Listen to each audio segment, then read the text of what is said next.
What's the word, gang? Good morning. Good afternoon. Let's see what time it is. Excuse me. But yeah, welcome back to another vid. Y'all know what's going on. Y'all know what we came to do. We finna react to YouTubers who were exposed as predators. You feel me? We finna get into this video. Y'all go like, comment, sub, turn on post notices, and follow me on Instagram, follow me on TikTok. That's about it. Other than that, we gonna watch this.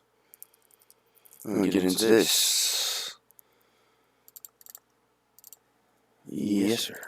Dozens of cases where YouTube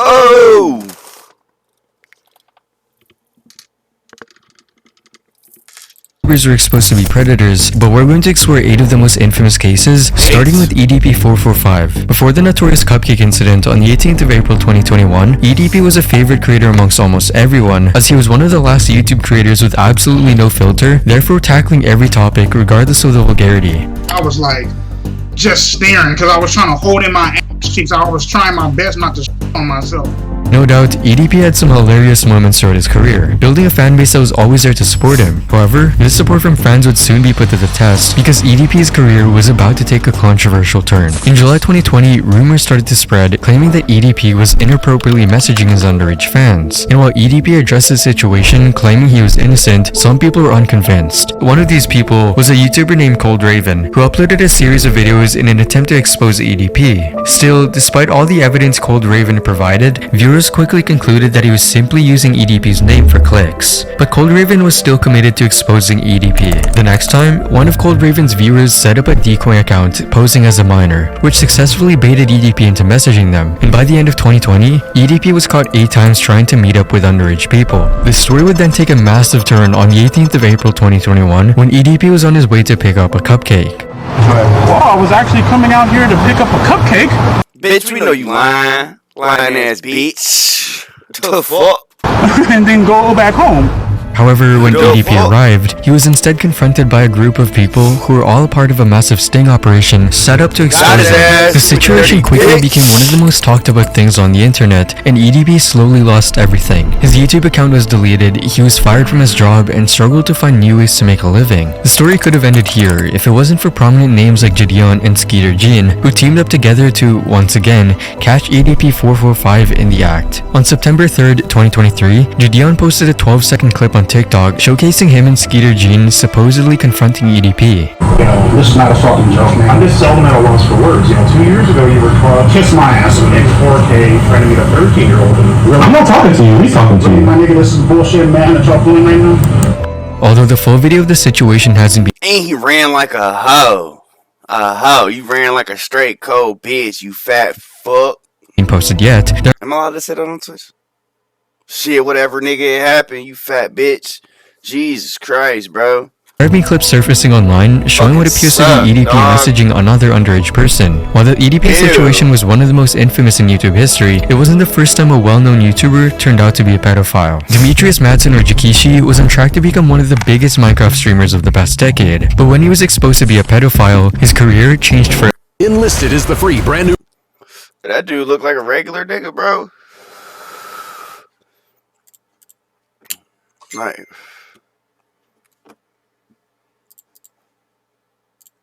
after catching the attention of the biggest Minecraft content creator, Dream, for his quote kind and loving personality, Jakishi was invited to become part of the most famous Minecraft server in the world, the Dream SMP. However, for fans of the Dream SMP, Jakishi's sudden disappearance may come as a surprise. The reason for his absence dates back to October 2021, just 2 days after his introduction to the Dream SMP, when disturbing allegations of grooming began surfacing on Twitter by a user named Vauxy. Due to the recent event of him joining a considerably large content creator group and gaining exponentially more exposure, I feel like it's my responsibility to bring this to light in order to prevent this person from taking advantage of more young girls. The person would then claim that both of them had begun talking when she was 14, while Jakishi was 18 or 19, and that things had already become sexual in his end during their earliest conversations. Vauxy would share screenshots of their Discord chats where she noticed that the dynamic shifted from nothing more than platonic friends to him being sexual towards me and wanting sexual things from me. The two of them would eventually exchange explicit pictures with each other, with Jakishi frequently talking about her body. We also discussed more about him coming to visit me in my hometown, and in these conversations, his replies would get extremely sexual and pushy. I was coming from a place of eagerness to meet one of my best friends in person. He was not on the same page. She then alleges that if we would have met up that summer, I would have been 15 while he was 20, alone in a hotel with a man who said he would try to not make sexual advances on me.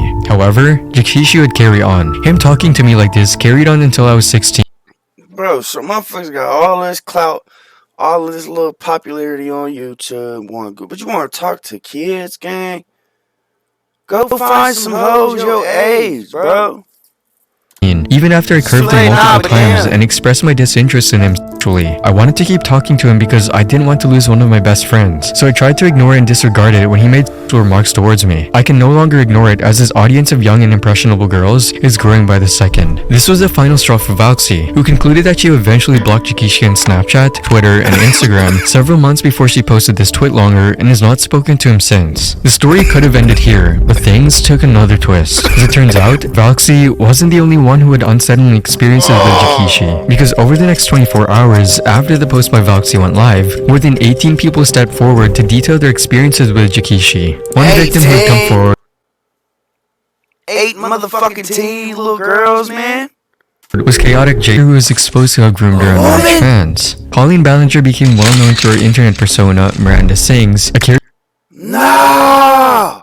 There's a woman on the list? that she introduced to YouTube in 2008. Recognized universally for her signature red trousers and thick lipstick, Miranda gained an audience of more than 10 million subscribers, establishing a very dedicated fan base. However, little did anyone know, it would be elements from within this dedicated community that would later bring to light allegations of inappropriate behavior associated with her. These allegations mainly centered around her interactions with Adam McIntyre, who was just 10 years old, and Colleen would engage in inappropriate interactions with him. In a video released in June 2023, Adam would upload a video titled My Relationship with Colleen Ballinger, in which he would go deep into how big of a fan he was before everything went south. Because after meeting up in person for the second time in 2016, Colleen and Adam's relationship took a different path. After sharing his negative experiences with Colleen, Adam would eventually expose Colleen for grooming him.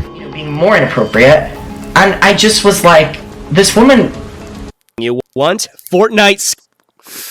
I heard about this bitch before though. I ain't never seen no video specifically, but I thought I seen some shit about her singing some dumb shit on YouTube or Facebook. I don't remember. Used me. This woman groomed me. The video immediately went viral, bringing hundreds of thousands of people in light of the situation. Colleen came forward with a response to the grooming allegations, though it didn't work out the way she might have hoped. In a response that many found a bit odd, she chose to address the serious allegations by singing a song in which she claimed that cancel culture was simply trying to silence her and that the accusations were all lies. So a lot of people are saying some things about me that aren't quite true. Doesn't matter if it's true though. Just as long as it's entertaining. Many wouldn't even consider this video an apology, since Colleen never even apologized in the video. As the internet dug deeper, however, they found many other instances of Colleen acting inappropriately with children, particularly during her live shows, further fueling the consensus that Colleen was a pedophile. In one show, Colleen was seen asking a young kid to reach into her pants as a part of a pretend dating skit. Serious fool? Which unsurprisingly raised a lot of eyebrows. There were also times when she called girls onto the stage just to mock what they were wearing. As a result of this huge mess, Colleen decided to cancel her upcoming live shows and hasn't been seen on the platform in over 2 months. While many of the YouTubers on this list have been under the internet's radar for most of their careers, Feature Man was not, which would in part be the biggest reason as to why his crimes had remained buried for so long. Feature Man, also known as Tom Willett, had a relatively small channel on YouTube. But he looked like the type, bro. EDP looked like the type too. The lady and the light skinned nigga, they don't look like the type. You feel me? Catch motherfuckers off guard, bro. Like, what the fuck? What's wrong with y'all? He looked like the type. I'm gonna keep it a bean. Where he posted song covers and vlogs, until his channel exploded in popularity after he uploaded his video eating a watermelon with a clone, which now has over 5.6 million views. Feature Man earned the reputation as a wholesome and down-to-earth person. However, after it was revealed that he was a pedophile, his image changed drastically. In February 2023, users on Tom's fan subreddit unearthed a disturbing truth about his past. It was revealed that before his Hollywood career, he had faced 3 child molestation charges in Nevada. Still, due to inconsistencies in the sentencing laws at the time, he managed to avoid serving serving 3 consecutive life sentences. As news articles and legal records started to circulate, Tom discussed the conviction in a since deleted YouTube video. In this video, he displayed a lack of remorse for his actions and actively avoided discussing the actual crime he committed. About 1977, I became involved with the court system once again. I was arrested. I was tried, I was convicted by a jury, and I was sentenced. And the sentence was life in prison. Instead, Featureman dove into legal intricacies and how he managed to evade the sentencing. He even concluded the video by advising people to stand their ground and credited his freedom to having some friends. Anyone who's in a situation where you are dealing with law enforcement that is not proper, do stand your ground. I did not make any deals with any police or district attorney or anyone. Everything happened because I happened to have some friends. Following the release of this video, many fans unsubscribed and felt betrayed. Speculations arose, with some suggesting Featureman had bribed the judge or that undisclosed factors had allowed his freedom. Shortly after posting this video and receiving this amount of backlash, Featureman would delete his video and many assumed that his channel had been abandoned. This would change when Featureman began posting videos once again as if nothing even happened. While many of his fans had unsubscribed and regularly leave comments under his videos calling him out for his past actions, Featureman would ignore these and carry on posting his videos as if nothing even changed. Unlike the previous YouTubers who managed to avoid legal consequences, MadThad0890 did face illegal repercussions, but somehow found his way back onto YouTube. MadThad was notorious for his short YouTube vlogs featuring his rather unconventional girlfriend, an anime body pillow. One of his most notable videos showcases framed photos, a mousepad, and his anime body pillow of the character Kodanoa as he celebrated her birthday. Yet this wasn't the first time he posted this absurd content. Weirdo. Creepy. Nope. Fuck no. In one particular video, MadThad shockingly admitted to having questionable preferences, including an attraction to highly explicit and controversial themes. What's going on to all the people that make fantasies and brother and sister scenes and that sex mangas? I like that kind of wish I had a little sister so I could have sex with. I got a brother, that's MadThad's vile online presence wasn't limited to YouTube. He also had a presence on Facebook. On this platform, he posted disturbing content about how to look for illegal content and how to encrypt them. And in 2013, the FBI seized all of MadThad's electronic devices. Shit, the FBI is crazy. They got on his ass like that. FBI is insane. After receiving an anonymous tip about his online activities. Although MadThad claimed that the posts related to explicit content were a prank, the FBI made a shocking discovery. A folder on his hard drive containing more than 300 illegal photographs and movies labeled "Don't Click." Surprisingly, MadThad managed to avoid jail time and was instead granted bail, which came with strict conditions, including wearing an ankle monitor and a prohibition from using the internet until his jail period ended. Just 3 days before his bail was set to end, MadThad made a crucial mistake by posting something incriminating on Twitter. Days before his bail was set to end, MadThad made a crucial mistake by posting something incriminating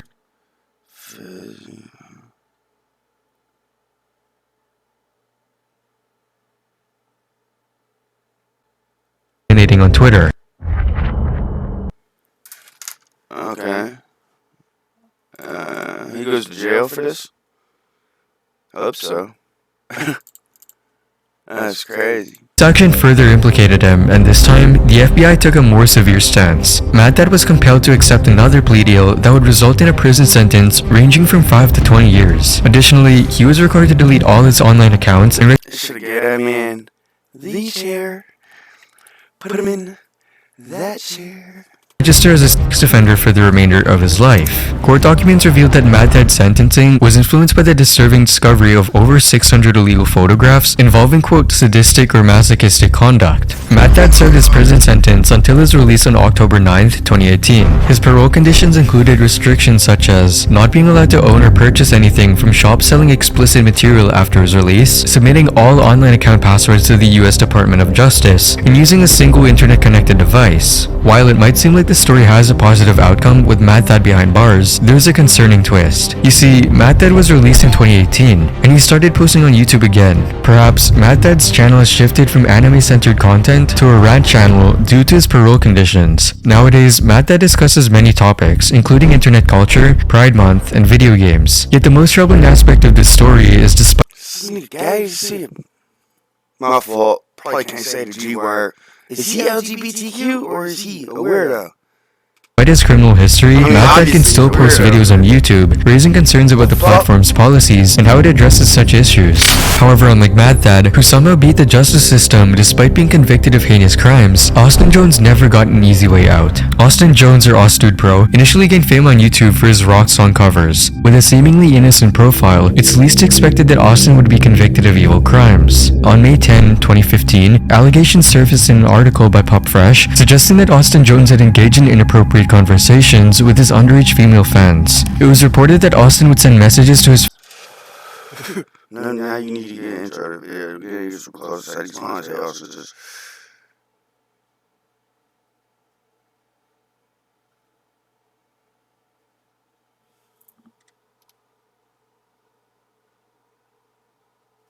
fans on his Facebook page asking about their ages, sparking concerns about his interactions with underage people. Austin Jones faced severe backlash after videos of him instructing his underage fans to twerk and manipulating them into sending explicit photos surfaced the internet. Twerk move. So this is what you do. You stand with your legs apart, you bend your legs, and then you arch your back, and you don't arch it. You do it faster, so it's like this. In response to these allegations, he released a video. Why you just... Why, bro? You give a fuck if you were trying to show somebody how to twerk. Why isn't, as a grown man, are you shaking your ass for your camera? Video titled Setting the Record Straight, where he addressed his involvement in discussions about twerking videos. I used to ask fans for twerking videos. Yes, twerking, the dance move. It's not something that I'm proud of. It's not something that I think is right. And I shouldn't have done it. God, I hate his hair, bro. I hate his hair so fucking much. Oh my god. I wanna punch him. However, the video received mixed reviews from fans, with some supporting him while others demanded further action against Austin, saying that he merely tried to guilt trip people into thinking he was a victim. In the video, Austin revealed that reading hateful comments on social media platforms had a detrimental effect on his mental health. Nigga, we don't give a fuck. Fuck you, bitch. I wish I would've trolled him on the internet. Leading to severe depression. It really blew up online. And, sent me down a path that is pretty scary. He angrily denied all the allegations. They're just not true. Nothing ever went further than twerking videos. There were never any nudes, never any physical contact. It never happened. So, I just have to get that out there because nothing ever went further. And even went as far as sharing personal aspects of his life, some that were not even related to the original topic, such as the passing of his sister when he was 6 years old and his parents' divorce when he was young. I experienced death and loss at a very young age. I had an older sister. She passed away when she was 10. Look, condolences to your people. I'm sorry you went through that. R.I.P. your sister, but you still a bitch. And we don't condone that. Feel me? We don't condone that shit. Feel me? Nah, we don't give a fuck. Fuck all that shit you talk about. There's no need to talk about this and that. You need to talk about why the fuck you did that. 10 years old. I was 6 years old at the time. Losing a sibling for anybody is tragic. And going through it at such a young age was very difficult for me. Comments were quick to call out his actions, pointing out how he was merely trying to use his sad story to gain sympathy from his viewers. Don't use the death of your poor sister for sympathy points. What an insult to her memory and those that will forever mourn her. The thing that's crazy is that this guy thinks this is an apology video. It's just him giving excuses and telling his tragic backstory for 16 minutes. Like, that is not an apology. A warrant for Austin Jones' arrest was issued on June 9th, 2017, and he was subsequently arrested 3 days later at an airport in Chicago. Federal investigators discovered 4 pieces of evidence of Austin clearly grooming fans from 2016 to 2017. And since dozens of fans had already alleged Austin had groomed them, it's obvious that there were way more than 4 cases. During a phone search, the police discovered inappropriate text messages between Austin and his underage fans. Austin Jones was released 3 days after posting a $100,000 bond, but was placed under house arrest with restrictions that included a prohibition on using the internet. However, this state did not last for too long. No, thank you.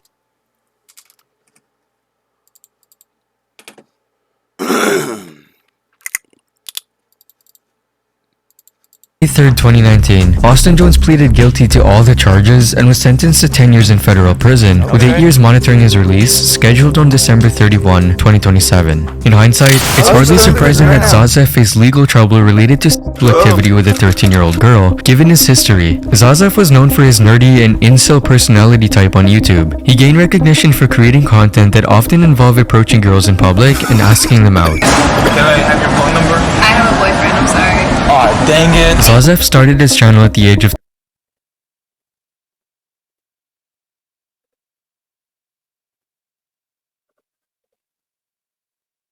12, primarily focusing on RuneScape content. However, he transitioned into making fake storytime videos, like one where he pretended to ask a girl to be his Valentine, which ended up with him simulating with a knife. Hi, I'm pretty sure you already know this, but I don't have a Valentine yet. I saw this girl and I came up to her and then I said, "Hey, you wanna be my Valentine?" And then she was just laughing at me. She laughed at me and she said, "No." "What? Come back here please." And then she came back here and then I got out my knife and I in her boob. He continued to create these fake storytime videos, but eventually shifted to approaching girls in public and documenting his interactions with them. Zazev's most popular video featured him finally being able to hug a girl, which garnered millions of views and substantially increased his subscriber count to over 60,000. Oh, this fucking virgin, bro. Oh my god. I cannot believe what happened to me today. I got hugged by a girl and she is pretty hot. She was my cousin. As time passed, Zazev What? The fuck? created a new series on his channel, live streaming his encounters with girls in his local area. Although these live streams have since been removed by YouTube, they attracted the attention of local authorities. In a video titled "I Got Swatted by Police," posted in 2018, Zazev revealed that law enforcement had visited his home to inquire about his live streaming activities. Yesterday I got swatted by the cops because of my live streams. They knocked on my door and they pretty much asked me what am I doing with my live streams, and they told me I can't be sexually harassing girls and stuff, and they said that I can get arrested. In this video, he was quick to assert that he wasn't sexually harassing any girls during these interactions. I'm not sexually harassing any girls, because I really am not sexually harassing any girls. Following the visit from police, they would then go on to look through Zazev's devices and question him about his search history. So they looked through my computer, they looked through my phone, and they looked through my iPod Touch, and they were asking me, what kind of porn do I watch? Based on the content he'd been consuming, they alleged that he had a liking towards SA fantasies. And then they were like, do you have any fantasies and stuff? So they were trying to like make me go to jail for like having fantasies. I didn't even have fantasies, okay? Despite the police's warning that he should no longer That's a lie. film those live streams, Zazev continued his activities for a time, and if anything, only strengthened his need to continue streaming. For a while, Zazev would continue streaming as usual, taking to the streets and talking to women, and posting a few videos as well. This is when, with seemingly no warning, Zazev would stop uploading. And on the 4th of May 2018, news broke that Zazev was arrested. In a 2018 CBS article, Zazev would make a reappearance, where it was reported that Roseville police say 22-year-old Alexander Rudenko had arranged to meet up with what he believed was a 13-year-old girl he had been talking to on social media. However, when he arrived in Roseville for the meetup, he was confronted by law enforcement instead. Rudenko was then arrested and faced charges related to attempting to meet a minor, with a bail set at $200,000. And on May 9, 2019, Zazev received a sentence of 364 days in jail and was placed on a 4-year probation period, requiring him to register as a sex offender. Zazev's story took another disturbing turn in 2022, when another CBS News article reported his arrest once again. According to the article, the Sacramento County Sheriff He lives in Sacramento? Holy shit.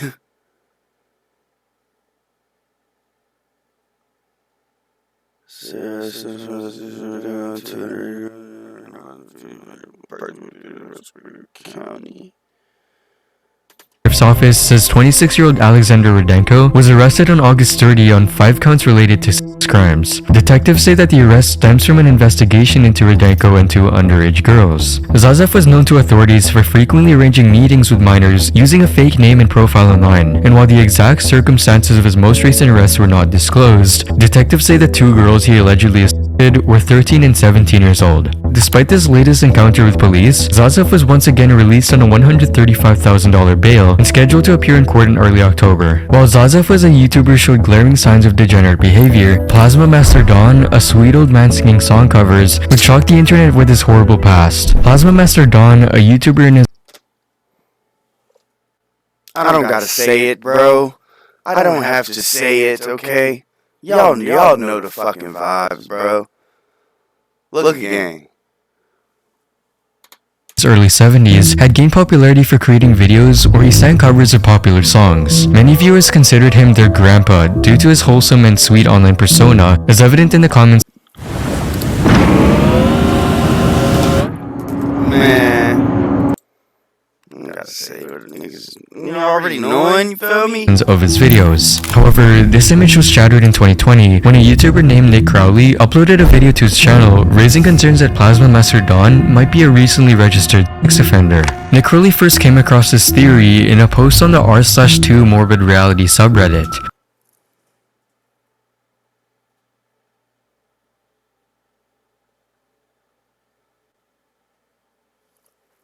This post contained links to two now deleted sex offender registry sites, both displaying an individual named Donzel Edward Owens, a 73-year-old man from Ohio. Donzel was arrested on August 19, 2019 for sexual imposition when he was 71 years old, just 1 month before his 72nd birthday. The victim in this case was an underage boy, and the allegations involve unwanted genital contact. The theory proposed in the subreddit suggested that Donzel Edwards Owens and Plasma Master Don might be the same person, primarily based on similarities in their appearances. And while Plasma Master Don claimed that he was not the same person in the offender registry site, further investigation revealed some crucial details. For example, the site listed Donzel Edward Owens' birth date as September 10, 1947, which matched the birthday listed by Plasma Master Don in the About Us section of his YouTube channel.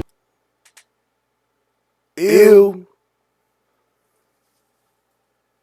That's gross.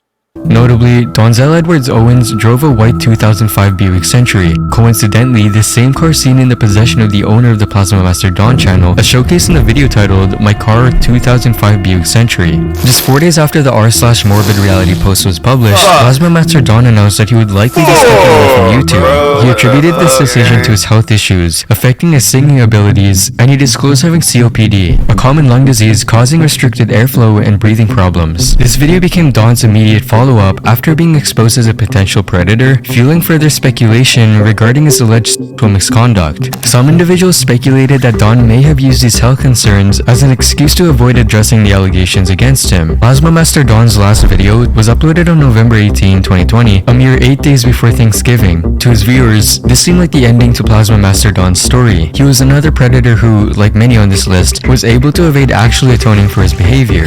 That is, until December of 2020, only a month after posting his last video, that an article was posted. In the article, you can see that Plasma Master Don passed away at Salem Hospital after a prolonged illness at 73 years old. Fans of his channel were left with a sour taste in their mouths, not only for the illness at 73 years old. That Plasma Master Don passed away at Salem Hospital after a prolonged illness at 73 years old. Fans of his channel were left with a sour taste in their mouths, not only for this predator who had built a seemingly innocent platform, but the fact that his channel still stands untouched to this day, with YouTube making no move to remove the channel.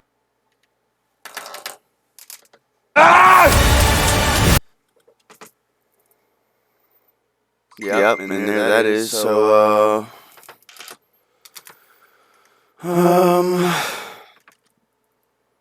y'all go like, comment, and subscribe, bro. All that good shit. You know what I'm saying? Damn, I forgot to take this thing off. I hate that motherfucking thing right there. That shit would just go the fuck away, bro. Look, y'all go like, comment, subscribe. Turn on post notifications and shit. Let me see y'all in the next. Oh yeah, follow me on TikTok and Instagram.